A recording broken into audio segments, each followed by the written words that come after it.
નમસ્કાર, નિર્ભય ન્યૂઝ સાથે હું છું રિદ્ધિ। વેધર અપડેટમાં આજે વાત કરવી છે ચોમાસું જે સક્રિય થઈ ગયું છે મુજબ હવે ગુજરાતની અંદર કયા કયા વિસ્તારો છે કે જે આજે વરસાદ પડવાનો છે અને એમની સાથે એ પણ જાણવું છે કે જે આ વખતે 11 જૂનના રોજ ગુજરાતની અંદર ચોમાસું પ્રવેશી ગયું હતું તેમના થકી આ વર્ષે ગુજરાતની અંદર કેવું ચોમાસું રહેવાનું છે। હવામાન વિભાગે જે આગાહી કરી હતી કે 15 જૂન સુધીમાં વરસાદ આવી જાય છે દર વર્ષે, પરંતુ આ વખતે 4 દિવસ પહેલા ચોમાસું હતું એટલે કે એ નિશાન એ બતાવે છે કે આ વખતે ગુજરાતની અંદર સારામાં સારું ચોમાસું રહેવાનું છે અને વાવણી લાયક વરસાદ પણ સારો થવાનો છે। પરંતુ પહેલા આપણે એ સમજી લઈએ કે અત્યારે જે ચોમાસાની જે સિસ્ટમ જે સક્રિય ધીમે ધીમે થઈ રહી છે તે મુજબ અત્યારે વરસાદ ગુજરાતની અંદર કયા પ્રમાણમાં પડવાનો છે। આ સાથે જ દેશની અંદર જે ધીમે ધીમે કેરળની અંદર જે નૈઋત્યનું ચોમાસું છે તે ઉપર આવી રહ્યું હતું, તો ગુજરાતની અંદર આ વખતે અને અત્યારે કેવી સ્થિતિ છે પહેલા એ સમજી લઈએ।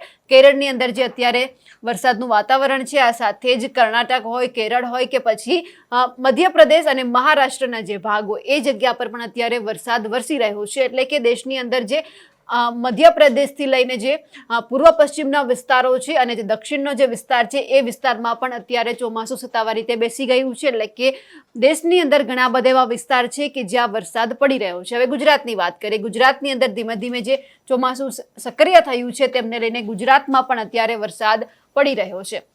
હવે ખાસ એ જોવાનું છે કે ગુજરાતની અંદર જે ચોમાસું સત્તાવાર રીતે બેસી ગયું છે તો ગુજરાતની અંદર ચોમાસાની શું સિસ્ટમ છે, જે રીતે આ વાદળછાયા વાતાવરણની વચ્ચે દેખાઈ રહ્યું છે તેમાં ગુજરાતની અંદર અત્યારે વરસાદ દેખાઈ રહ્યો છે। એટલે કે ગુજરાતની અંદર જે આ વાદળછાયું વાતાવરણ છે એટલે કે ત્યાં વરસાદ વરસી રહ્યો છે। હવે એ સમજવાનો પ્રયત્ન કરીશું કે આ વખતે ગુજરાતની અંદર જે ચોમાસું બેસી ગયું છે તો આ વખતે વિંડીના માધ્યમથી કોઈ સિસ્ટમ સક્રિય થવાની છે કે નહીં, તે પછી એ પણ સમજવાનો પ્રયત્ન કરીશું કે જે સિસ્ટમ સક્રિય થઈ રહી છે તો તેના થકી ગુજરાતની અંદર કેવો વરસાદ આવવાનો છે।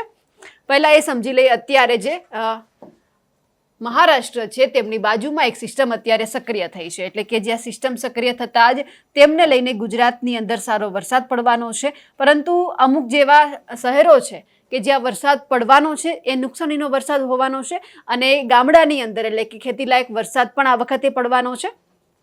જે સિસ્ટમ સક્રિય થઈ રહી છે તે ગુજરાતની અંદર વરસાદ લાવવાનો છે અને એ સિસ્ટમને કારણે ગુજરાતની અંદર જે વરસાદ પડશે એમના કારણે વાવણી લાયક વરસાદ પણ સારો એવો થવાનો છે। સૌપ્રથમ તો જે એ રીતે જોઈ લઈએ કે જે અત્યારે સિસ્ટમ સક્રિય થઈ રહી છે તેમને લઈને ગુજરાતની અંદર કેવું વાતાવરણ છે। અહીંયા આપણને દેખાઈ રહ્યું છે કે એક સિસ્ટમ જે અહીંયા પણ સક્રિય થઈ રહી છે તેમને કારણે ગુજરાતની અંદર અત્યારે વરસાદ પડી રહ્યો છે। સમગ્ર ગુજરાતની અંદર અત્યારે વરસાદ છે, ખાલી જે 1-2 વિસ્તાર બાદ કરતા એટલે કે બનાસકાંઠાનો જે વિસ્તાર છે એ જગ્યા પર અત્યારે કોઈ જ વરસાદ નથી જોવા મળી રહ્યો, પરંતુ કચ્છની અંદર અત્યારે વરસાદ દેખાઈ રહ્યો છે। આ સાથે દક્ષિણનો ભાગ હોય, ઉત્તરનો ભાગ હોય, મધ્યનો હોય કે પછી દક્ષિણનો હોય કે આ જે વિસ્તારો છે ત્યાં વરસાદ પડી રહ્યો છે એટલે કે જ્યાં સિસ્ટમ સક્રિય થઈ રહી છે તેમને લઈને વરસાદ જોવા મળી રહ્યો છે। હવે આપણે એ સમજીશું કે ધીમે ધીમે જે વરસાદ ઉપર આવી રહ્યો છે તેમને લઈને અત્યારે ગુજરાતમાં કેટલે સુધી વરસાદ નોંધાયો છે। સૌપ્રથમ તો એ જાણી લે કે 1 જૂનથી જે વરસાદ પડ્યો હતો તે કેરળની અંદર વરસાદ આવ્યો હતો એટલે કે 1 જૂનથી જે દક્ષિણ ભારત છે કેરળની અંદર વરસાદની શરૂઆત થઈ ગઈ હતી। હવે એ જ વરસાદ ધીમે ધીમે ઉપર આવ્યો એટલે 5 જૂનમાં તે કર્ણાટકમાં પ્રવેશી ગયો, 1 જૂન કેરળ, 5 જૂન સુધીમાં કર્ણાટકમાં આવી ગયો અને એ પછી 10 જૂનની અંદર મહારાષ્ટ્રમાં વરસાદ પડી ગયો એટલે કે 1 જૂન કેરળ છે, 5 જૂન કર્ણાટક છે અને 10 જૂનની અંદર તો વરસાદ છે એ મહારાષ્ટ્રમાં પ્રવેશી ગયો હતો અને ધીમે ધીમે 15 જૂન એટલે કે 15 જૂનની અંદર સત્તાવાર રીતે જે ચોમાસું છે તે ગુજરાતમાં પણ બેસી ગયું હતું। સૌપ્રથમ દક્ષિણ ગુજરાતી વરસાદની શરૂઆત થઈ હતી અને અત્યારે આપણે 25 જૂન એટલે કે ગઈકાલ સુધીની વાત કરવી છે તો ગઈકાલ સુધીમાં કચ્છ અને બનાસકાંઠાને બાદ કરતા બધી જગ્યા પર વરસાદ પડી રહ્યો છે અને વરસાદ નોંધવામાં પણ આવ્યો છે। જે રીતે IMDનો જે આ મેપ છે તેમના થકી આપણે જે જોઈ શકીએ છીએ કે આ વખતે જે વરસાદ પડ્યો છે તેમાં અત્યારે ગુજરાતનો એક જ વિસ્તાર ખાલી બાકી છે અને એ છે ઉત્તરના આ સાઈડનું કચ્છ છે અને આ સાઈડ બનાસકાંઠા કે પાટણ હોઈ શકે છે। જ્યાં 3 વિસ્તાર છે એ જગ્યા પર હજુ સુધી સત્તાવાર રીતે વરસાદ આવવાનો હોય તે ભારેથી અતિભારે વરસાદ નથી પડી રહ્યો, પરંતુ ઘણા બધા જે જિલ્લા છે ત્યાં વરસાદ પડી રહ્યો છે। હવે એ જાણીએ કે હવામાન વિભાગે જે આગાહી કરી છે એ મુજબ ગુજરાતની અંદર જે દક્ષિણનો ભાગ છે, મધ્યનો ભાગ છે અને ઉત્તરનો અડધો ભાગ છે, એ જગ્યા પર રેડ એલર્ટ પણ આપવામાં આવ્યું છે, એટલે કે તે જગ્યા પર વરસાદની શક્યતા વ્યક્ત કરવામાં આવી છે.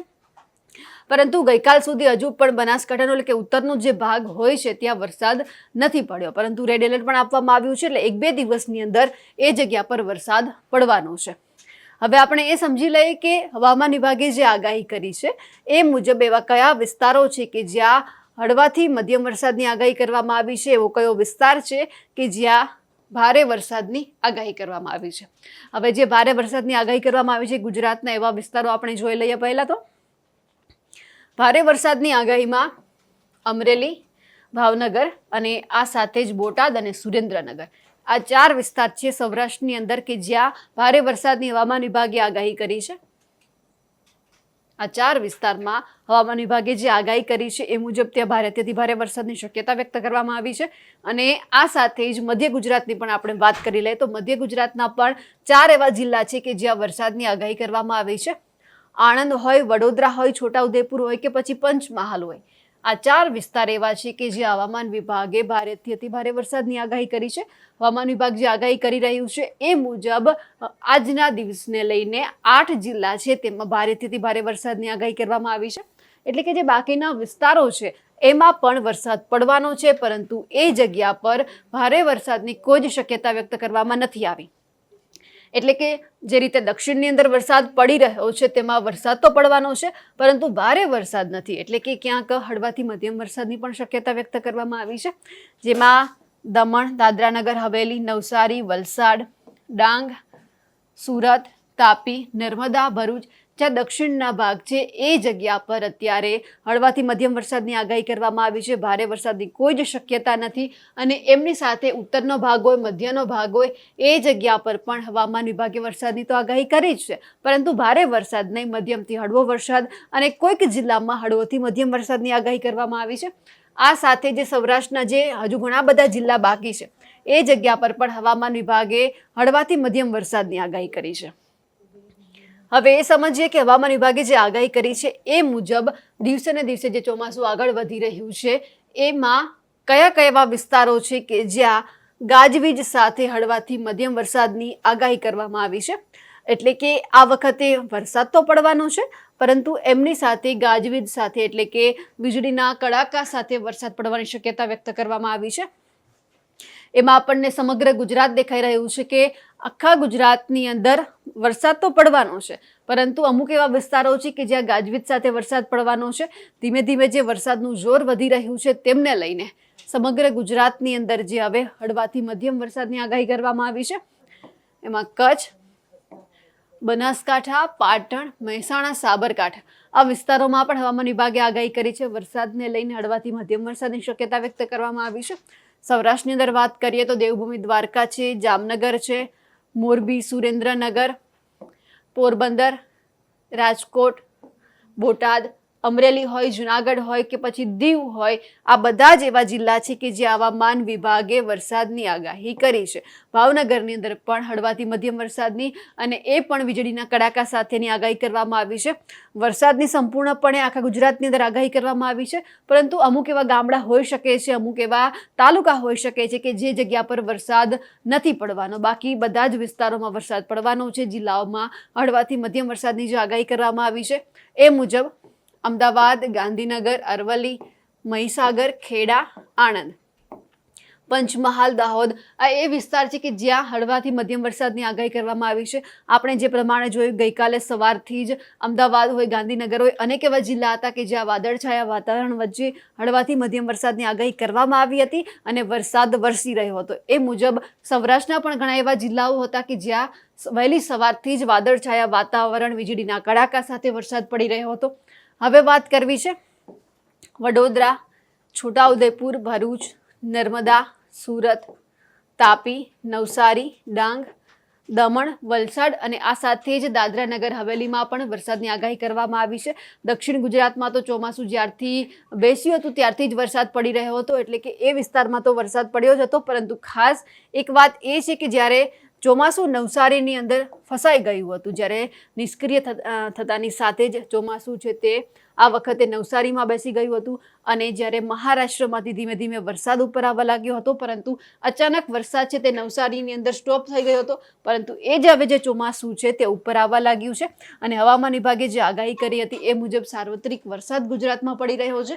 ખાસ એ સમજીએ કે હવામાન વિભાગે જે આગાહી કરી છે તેમાં હવે પછીના 2-3 દિવસ દરમિયાન કેવો વરસાદ પડવાનો છે, કારણ કે હવામાન વિભાગે જે આગાહી કરી છે એ મુજબ સમગ્ર ગુજરાતની અંદર આ વખતે વરસાદ પડી રહ્યો છે. પહેલા એ જોઈ લઈએ કે કયા કયા જગ્યા પર વરસાદ નોંધાયો હતો. સૌથી પહેલાં તો એ જાણવું છે કે જ્યાં ડોટ દેખાઈ રહ્યા છે એ વરસાદની નિશાની બતાવે છે, એટલે કે કચ્છની અંદર આપણને એટલો બધો વરસાદ જોવા નથી મળતો જેટલો વરસાદ હવામાન વિભાગે વ્યક્ત કર્યો હતો આગાહી મુજબ.